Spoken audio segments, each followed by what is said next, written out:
नीला space limited shares. जब इसकी research करने के लिए मैं गया रेकमेंड यूट्यूब पे, तो वहाँ पे मैंने काफ़ी सारी वीडियोस देखी। जैसे ये रुचा सोया को टक्कर जैसे 4 महीने पहले बनाई है भाई तूने, और देख 1 रुपये का शेयर है, अभी तक कुछ इसमें फ्लक्चुएशन नहीं हुआ। और ये सारी चीज़ें मैं देख 1 रुपये का आइटम बन सका है, ये रुचि सोया को टक्कर देगा, इसको करोड़पति बन सकते हैं किसी से। अब जब मैंने वीडियो के अंदर जाके देखा तो मुझे कुछ ऐसा उनसे इंफॉर्मेटिव चीज़ नहीं मिली। लेकिन अब मैं आप लोगों को बता दूं मुझे ऐसे क्या मिला कि अब मैं इसमें खुद भी इन्वेस्टमेंट करने जा रहा हूं, और मुझको इसका रिकमेंडेशन नीलकांत मिश्रा जी ने करा, तो मेरे को थैंक यू कहना चाहूँगा। पहले आपको पूरा बेसिक बता दूं किसी शेयर का प्राइस किस हिसाब से बढ़ता है। जैसे कि उसमें जिस हिसाब से डिमांड होती है और सप्लाई कम होती है, जितनी ज़्यादा डिमांड होगी और सप्लाई जितनी ज़्यादा कम होगी तो उसका शेयर का प्राइस उतना ऊपर में लेने के लिए बंदे रेडी रहेंगे, और फिर बेनिफिट करेगा उन लोगों को जिन्होंने नीचे की तरफ में ले रखा है, फिर उनका शेयर प्राइस ऑटोमेटिकली बढ़ता रहेगा। नीला स्पेस के साथ में कंडीशन क्या हुई है मैं आप लोगों को पूरी बता दूं। ये शेयर प्राइस ऊपर क्यों नहीं गया, 2 साल से ऊपर क्यों नहीं गया, मैं आप लोगों को इसका सीधा सिंपल रीज़न आप लोगों को दिखा देता हूँ। यहाँ पे आप देख रहे होंगे प्रमोटर के पास में 27 करोड़ के आसपास शेयर है, और जनरल पब्लिक के पास में 9 करोड़ के आसपास। तो ये तो ट्रेड करेंगे नहीं। जनरल पब्लिक से मुझे उम्मीद है 9 करोड़ के आसपास में शेयर्स हैं, इनके पब्लिकली शेयर्स हैं, मतलब पब्लिक में शेयर्स हैं, तो ये ट्रेड वॉल्यूम्स होती रहेगी। तो जब मैंने इसके ट्रेड वॉल्यूम को कंपैरिजन करा, यहाँ पे 9 करोड़ अवेलेबल है पब्लिकली, तो यहाँ से लेके अगर मैं देखता हूँ 36 मिलियन, यहाँ पे एक ज़्यादा हुआ है, यहाँ पर 20 मिलियन। तो इस सबको अगर मैं कुछ ऐसे पूरा इंजम्पशन लेके चल रहा हूँ, ज़्यादा से ज़्यादा 50 मिलियन होगा, ये 50 मिलियन नहीं, चलो 100 मिलियन अगर लेके चलते हैं, तो अप्रोक्स 10 करोड़ का वैल्यूम हुआ है सिर्फ 2 साल के अंदर में। तो और पब्लिकली में कितने हैं, 9 करोड़ के आसपास। एक जनरल शेयर का प्राइस किस हिसाब से बढ़ता है, जब पब्लिकली में जो शेयर्स है उसका 10 टाइम्स शेयर ट्रेड होना चाहिए 1 साल के अंदर में, तो उसका शेयर प्राइस बढ़ता है, क्योंकि फिर खरीदते बंदे बेचते हैं, खरीदते बेचते ऊपर में ऐसे बेच के 10 में खरीदा, 12 में कहते हैं, 12 में कोई लेना चाहता तो लो, तो नहीं, इस हिसाब से ये शेयर प्राइस घटता बढ़ता रहता है, जो कि हमें नीला स्पेस के साथ में बिल्कुल नज़र नहीं आ रहा है।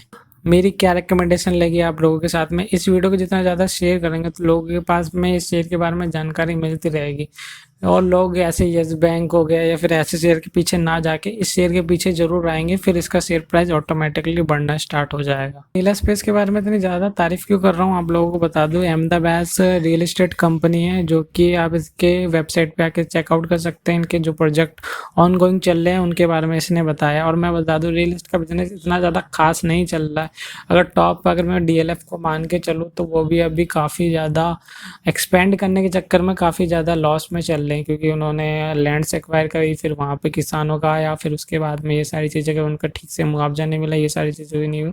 लेकिन अभी इसके साथ में नीला स्पेस के साथ में ऐसी कुछ कंडीशन नहीं है। अभी जो चीज़ें हैं बस उसी पे कॉन्सेंट्रेट करके चल रही है, जो उनको प्रोजेक्ट मिला उन्हीं को काम को पूरा करने के लिए पूरा कर रही है ये चीज़ें। अब मेरी रिकमेंडेशन आप लोगों को क्यों है इसमें इन्वेस्टमेंट करने की, देखिए मैं अपने अगर सीधे तौर पे बता दूं तो मैं इसमें 10,000 इन्वेस्टमेंट करना चाह रहा हूं अपनी तरफ से। सिर्फ लोग अगर करना चाहे तो मेरे 1,000 की इन्वेस्टमेंट बहुत होगी, या फिर ज़्यादा से ज़्यादा 2,000 की इन्वेस्टमेंट। अब वो कौन करे इन्वेस्टमेंट जो 1 या 2 या 3 या 4 साल के लिए अपना पैसा भूलने के लिए रेडी है, वो इसमें अपने इन्वेस्टमेंट करके रखे। क्यों, जब तक इसमें ज़्यादा बंदे नहीं आएंगे, इसमें वैल्यूम्स नहीं बढ़ाएंगे इस चीज़ को, तो ये शेयर यहीं का यहीं ट्रेड होता रहेगा बहुत टाइम तक। तो उम्मीद करता हूँ ये लाइमलाइट में जल्दी से जल्दी आए और लोगों को इस शेयर के बारे में ज़्यादा से ज़्यादा पता चले। तो इसलिए आपको इस वीडियो को शेयर करना है, सबसे ज़्यादा शेयर करना है, तभी लोग इसमें इन्वेस्टमेंट करने के लिए आएंगे, तभी इसका शेयर प्राइस ऊपर की तरफ में जाएगा। मेन बात ये आती है कि मैं आप लोगों को क्यों कह रहा हूँ शेयर में ट्रेड करने के लिए या फिर इसे खरीदने के लिए क्यों बोल रहा हूँ। देखिए, जगह प्रमोटर्स का तो 61.9% के पास है, FOIs का 5.7% के पास है, और जो DIs थे वो पूरे 0% हो गए हैं, क्योंकि अब इसकी जो फाइनेंशियल कंडीशन है उस हिसाब से। लेकिन अगर उसकी फाइनेंशियल कंडीशन सुधरती है तो ये DIs वापस आ सकते हैं। और DIs को किससे लेना पड़ेगा, प्रमोटर तो बेचेगा नहीं मेरे ख्याल से, और ये पब्लिकली में से ही कुछ ये शेयर उठाना चाहेंगे। तो मेरे को लग रहा है अगर आप ही ने अच्छे ट्रेड का वैल्यू करके इसका शेयर प्राइस ऊपर उड़ाया तो DIs को अच्छे खासे रेट में लेने पड़ेंगे। क्यों लेने पड़ेंगे, और वो उस रेट में जब लेंगे भी, जैसे अभी आपने 1 रुपये में लिया तो 10 या 20 या 30 रुपये का भी रेट बोलेंगे तो भी वो वहाँ पे लेने के लिए रेडी रहेंगे। इस चीज़ को मैं क्यों कह रहा हूँ, तो आइए वो फंडामेंटल से जानने की कोशिश करते हैं। वैल्यूएशन में मैं आ रहा हूँ, मार्केट कैपिटल कितनी है इसकी, 59 करोड़ के आसपास में। ठीक है, ये दिमाग में याद रखिएगा, 59 करोड़ की मार्केट कैपिटल है इसके सिर्फ की। और इसके फाइनेंशियल्स में आके जब मैं इसका आपको रेवेन्यू दिखा देता हूँ पहले, रेवेन्यू देखिए मार्च 2020 में काफ़ी ज़्यादा हुआ है इनका 56 करोड़ के आसपास में, लेकिन जब नेट प्रॉफिट पे आता हूँ तो यही चीज़ नेगेटिव में आपको दिखेगी मार्च 2020 में। अब ये चीज़ क्यों है, ये चीज़ हमें दिखती है बैलेंस शीट में। 2019 में 211 करोड़ का था, अभी वो 146 करोड़ का हो गया मार्च 2020 में। तो यहाँ पे जो ये पेडअप करा है इन्होंने, तो ये जरूर इनका उसमें प्रॉफिट के में से जरूर लेस हुआ होगा, तो इसलिए इनके नेगेटिव में फिगर दिखाई दे रही है। और डीआईस कैसे वापस आते हैं, वो 5 ईयर्स का देखते हैं कंटिन्यूसली, अगर उनको ग्रोथ दिखती है किसी शेयर्स में तो ही वो अप्रोच करते हैं किसी शेयर्स में। तो अभी मैं इसके क्वार्टर रिजल्ट का भी आप लोगों को क्लियरली तौर पे दिखा देता हूँ। इसमें एक मेन चीज़ छूट गई है बैलेंस शीट में, वो भी आपको दिखाऊंगा। क्वार्टर रिजल्ट्स में देख रहे होंगे कंटिन्यूसली थोड़ा बहुत अच्छा खासा परफॉर्म कर रही है, लेकिन हम इसे एनुअली पे लाके देखेंगे तो हमें क्लियर पिक्चर पता चलेगी। तो मार्च 2019 में 9 करोड़ के आसपास में था और मार्च 2020 में 87, जैसे कि आपको पता होगा कि जैसे मैं रेवेन्यू दिखा रहा था तो वहाँ पे काफ़ी ज़्यादा अच्छा इनका जनरेट हुआ है। और प्रॉफिट की बात की जाए तो इनका काफ़ी ठीक ही ठाक रहा है, इतना ज़्यादा इनमें हाइप नहीं आया जिस हिसाब से आना चाहिए। 2-2 करोड़ के आसपास में आया, तो कुछ ज़्यादा इसमें है नहीं उतना कहने के लिए। लेकिन मैं बैलेंस शीट में आता तो इनके पास में रिजर्व्स अच्छे खासे हैं, जैसे कि 39 कैपिटल के शेयर कैपिटल पे इनकी रिजर्व्स 81 करोड़ के आसपास में, तो जो कि मुझे बहुत ही अच्छी लगती है किसी शेयर्स में रिजर्व्स में देखता हूँ। लेकिन अभी मैं आप लोगों को बता दिया था, जैसे कि मार्केट कैपिटल को आप याद रखिए वो 59 करोड़ थी, रिजर्व जो है इनके 81 करोड़ का। तो यहाँ से साफ पता चलता है क्लियरली तौर पे कि इसकी जो वैल्यूएशन है, अगर कंपैरिजन की जाए इसके एसेट्स के साथ में, तो वो बहुत ज़्यादा ही कम है इसकी शेयर प्राइस। अब बात कह रहे हैं कि लाइबिलिटीज़ की कंपैरिजन एसेट के साथ में करना, फिर पता चलेगा कि लाइबिलिटीज़ ज़्यादा है फिर तेरे को। चलिए मैं आप लोग को लाइबिलिटीज़ भी दिखा देता हूँ किस हिसाब से इसकी फाइनेंशियल हेल्थ पे आके। यहाँ पे आप क्लियरली तौर पे देखेंगे एसेट 1 बिलियन के आसपास में है और लाइबिलिटीज़ 14 मिलियन के आसपास। तो देखने के तक ज़मीन आसमान का फ़र्क है, फिर भी अगर कंबाइंड कर लेंगे तो इनकी एसेट सबसे ज़्यादा दिखाई दे रही है, जो कि मुझे बहुत अच्छा लग रहा है। अब मैं किस हिसाब से वैल्यूएशन आपको सही कह रहा था कि वैल्यूएशन इसकी बहुत ज़्यादा ही कम है, जैसे कि इन्होंने कंपैरिजन कराए, पूरा कैलकुलेट कराए कि 1.48 इनकी अभी अंडर वैल्यूड में चल रहा है, और जो फेयर वैल्यू इनकी होनी चाहिए 37 के आसपास इनकी फेयर वैल्यू होनी चाहिए। तो यहाँ से आप देख रहे हैं क्यों इसकी फेयर वैल्यू की आस पास भी नहीं है। और जिस हिसाब से मैंने आप लोगों को बताया था कि शेयर के बारे में लोगों को ज़्यादा पता नहीं है, इसलिए इसमें इतनी कम वैल्यूम्स होने की वजह से इसका शेयर प्राइस यहीं के यहीं घूम के रह जा रहा है बार बार। तो और आपको ये चीज़ देख के काफ़ी एक्साइटमेंट हो रही होगी कि मेरे को इसमें शेयर में पैसा डालना चाहिए, तो मैं इस चीज़ को दोबारा रिमाइंड कर दूँ आप लोगों को, इस शेयर में वही लोग जो पैसा डाले, जैसे कि आपने देखा ये 2 साल तक वहीं के वहीं घूमता रहा, 5 रुपये या फिर 4 रुपये के नीचे ही घूमता रहा।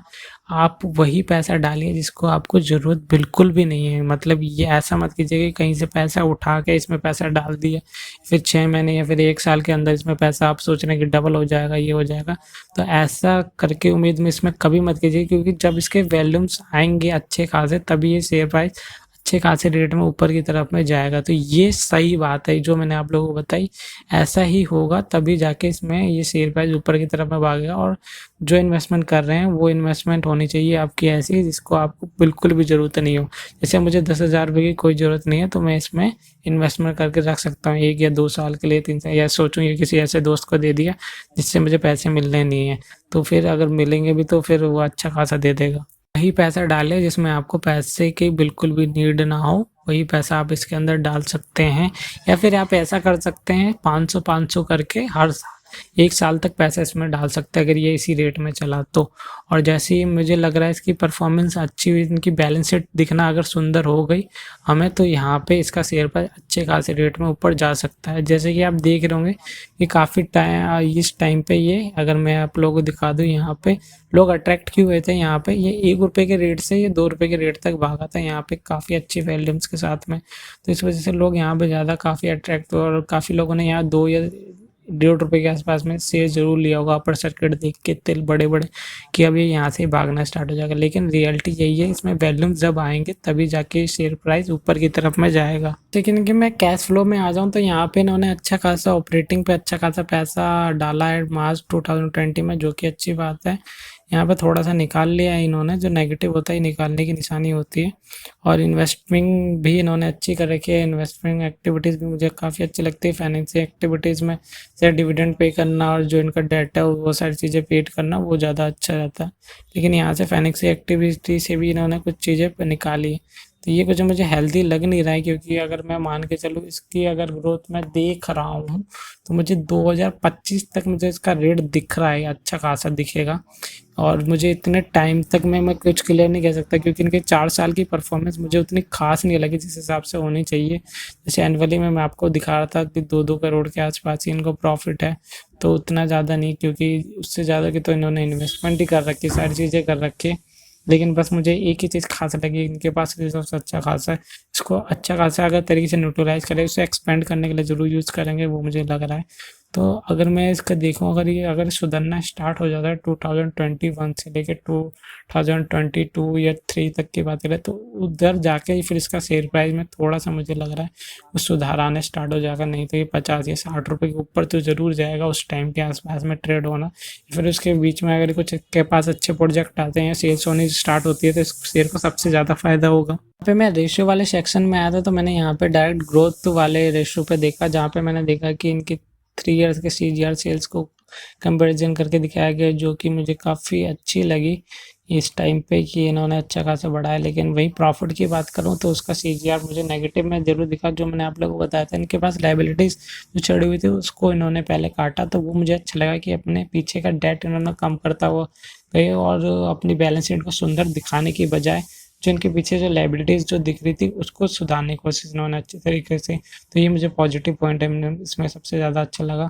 वही लिवरेज रेशो की कंपैरिजन डेट इक्विटी से करें तो वो भी बहुत ज़्यादा कम है, तो वो भी मुझे ज़्यादा अच्छा लगा। देखिए डेट टू इक्विटी 0.64 थी, उसको बिल्कुल ही कम करा 0.19 के आसपास। तो ये चीज़ मुझे काफ़ी इंटरेस्टिंग लगी इसमें। तो ये चीज़ सब कंपनी को करनी चाहिए, अपनी लायबिलिटीज़ को कम करते रहना चाहिए, क्योंकि फिर वो जो एंड में जाके वो बैंकरप्सी हो जाती है, रिटेल इन्वेस्टर का पैसा खराब हो जाता है। लेकिन मैंने अपना सीधे तौर पे आप लोगों को फिर से मैं रेकमेंड कर दूं कि वही पैसा डालिए इसके अंदर, जो पैसे की आपको बिल्कुल ज़रूरत नहीं है उसी पैसे को डालना आपके लिए ठीक रहेगा। इसमें मूवमेंट तभी आएगी जब इसमें वॉल्यूम्स आने स्टार्ट हो जाएंगे। जैसे कि हम अगर 1 साल के अंदर इसमें देखें कि 100 मिलियन के आसपास अगर वॉल्यूम्स आ जाती है तो अच्छी खासी ठीक रहेगा, या फिर 1 महीने के अंदर आ जाती है तो उसके शेयर प्राइस बढ़ने की उम्मीद है। ठीक है, मैंने आप लोगों को सीधा सिंपल तरीके से सारी चीज़ें समझा दी कि किस हिसाब से इसका शेयर प्राइस बढ़ सकता है, किस वजह से बढ़ सकता है और कितना टाइम लगेगा, और किस हिसाब को आपको इन्वेस्टमेंट करनी चाहिए। फिर भी आप मेरे से कोई पॉइंट छूट गया तो मुझे कमेंट में ज़रूर बताइएगा, मैं वहाँ पे क्लियर करने की कोशिश करूँगा। आपका कोई भी इससे रिलेटेड क्वेश्चन होगा तो मुझसे ज़रूर पूछिएगा।